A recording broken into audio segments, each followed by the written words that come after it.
श्री राधा कृष्ण भगवान की जय। चातुर्मास 2024 श्रावण मास महात्म्य, ये श्रृंखला का ये तीसरा प्रवचन मंगला गौरी कथा। इस कथा का अंतिम भाग इस वीडियो में। तो पिछले प्रवचन का कुछ अंश लेकर हम आगे की कथा सुनेंगे। सुनिए। कार्य की सिद्धि हेतु वस्त्र, अलंकार इत्यादि मांगे जाते हैं, परंतु वर तो कहीं भी नहीं मांगा जाता। फिर भी आप लोगों का सम्मान रखने के लिए मैं इसे दे रहा हूं। इसके बाद चिरायु को वहां ले जाकर उन लोगों ने विवाह संपन्न कराया। सप्तपदी इत्यादि हो जाने पर रात्रि में माता पार्वती और भगवान शंकर की प्रतिमा के समक्ष उस चिरायु ने हर्षपूर्वक होकर मंगला गौरी के साथ शयन किया। उसी दिन चिरायु के 16 वर्ष पूर्ण हो चुके थे और अर्धरात्रि में साक्षात काल सर्प के रूप में वहां आ गया। इसी बीच संयोगवश वह राजकुमारी जाग गई। उसने उस महासर्प को देखा और वह भय से व्याकुल होकर कांपने लगी। तब उस कन्या ने धैर्य धारण करके 16 उपचारों से सर्प की पूजा की और पीने के लिए उसे दूध प्रदान किया।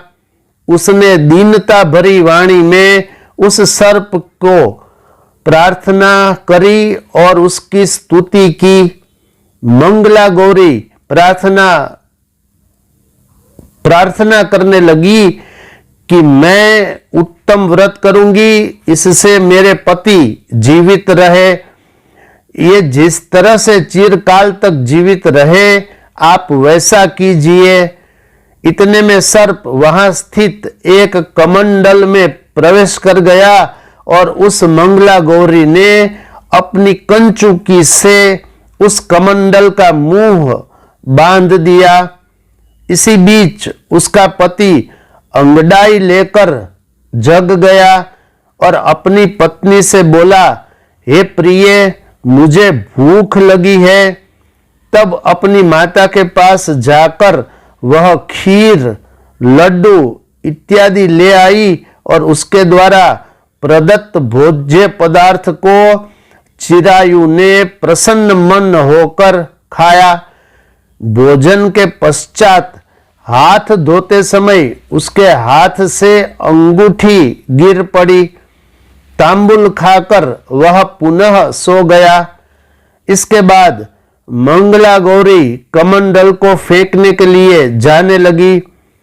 विधि की कैसी गति है कि उस कमंडल में से बाहर की ओर जगमग करती हुई हार कांति को देखकर वह आश्चर्यचकित हो गई। घट में स्थित उस हार को उसने अपने कंठ में धारण कर लिया। उसके बाद कुछ रात शेष रहते चिरायु का मामा उसे ले गया। उसके बाद वर पक्ष के लोग सुकेतु को वहां ले आए। उसे देखकर मंगला गौरी ने कहा कि यह मेरा पति नहीं है।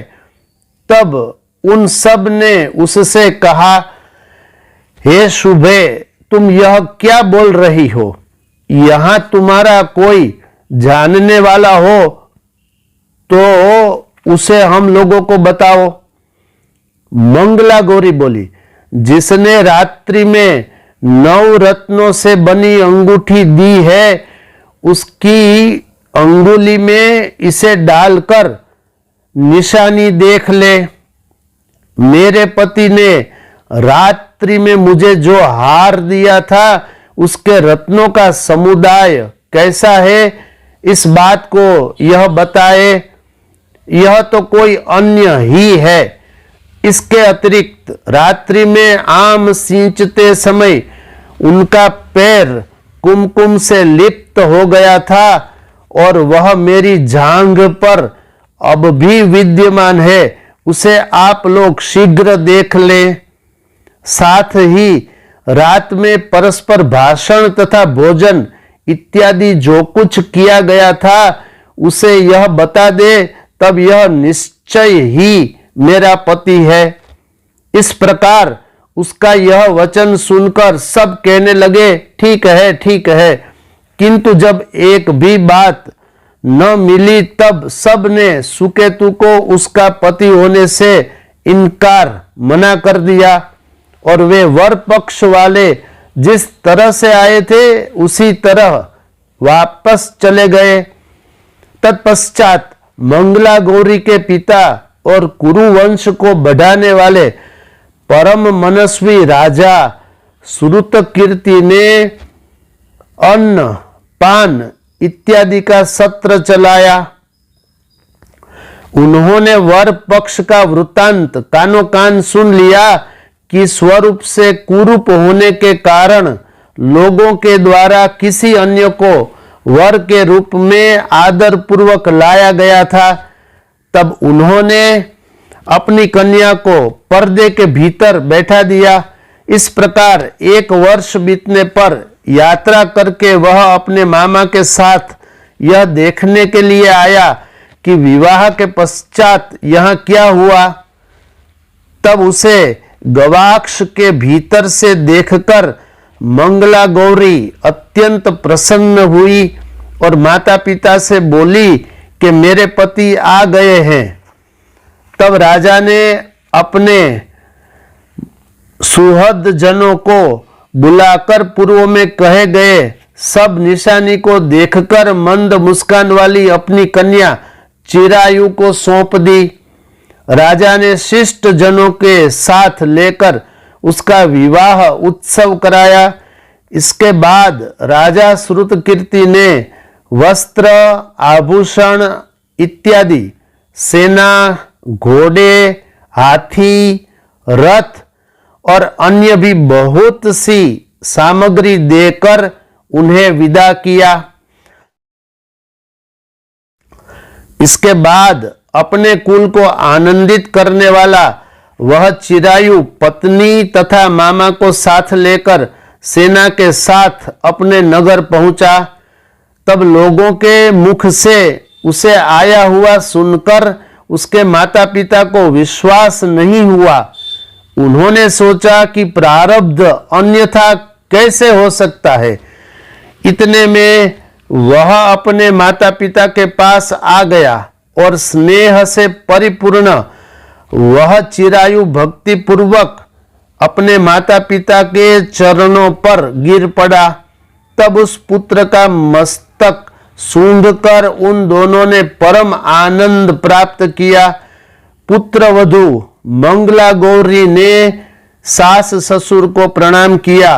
तब सास उसे अपनी गोद में बैठा कर सारा वृत्तांत शीघ्रता पूर्वक पूछने लगी।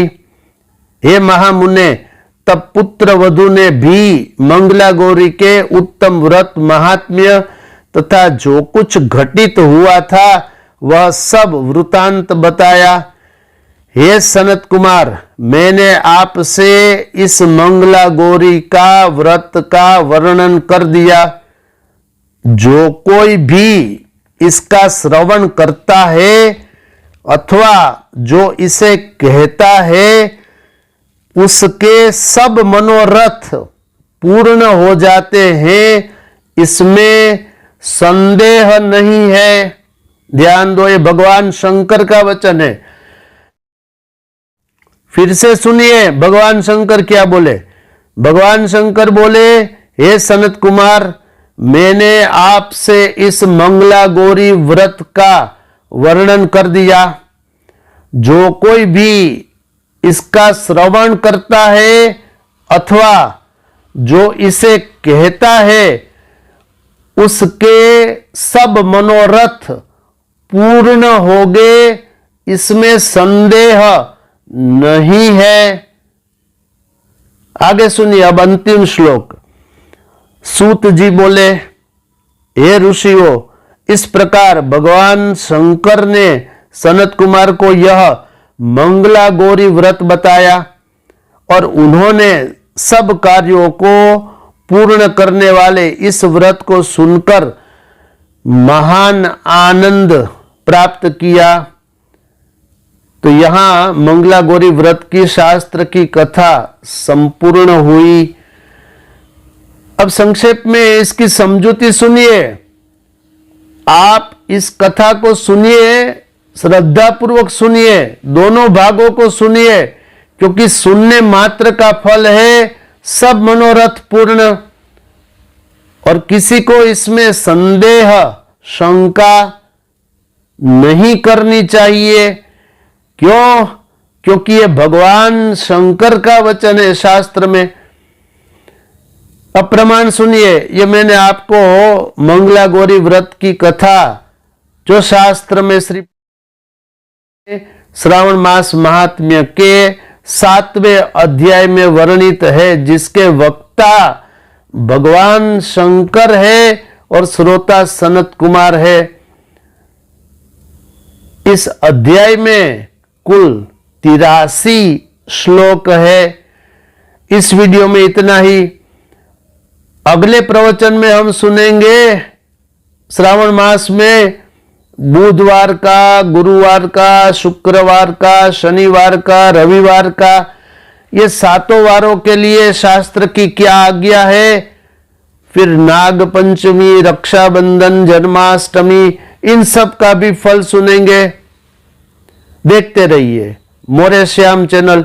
ये वीडियो लाइक करिए, शेयर करिए, कमेंट्स करिए, इस चैनल को सब्सक्राइब करिए। प्रार्थना है आपसे। शेष फिर कभी। बोलिए श्री राधा कृष्ण भगवान की जय।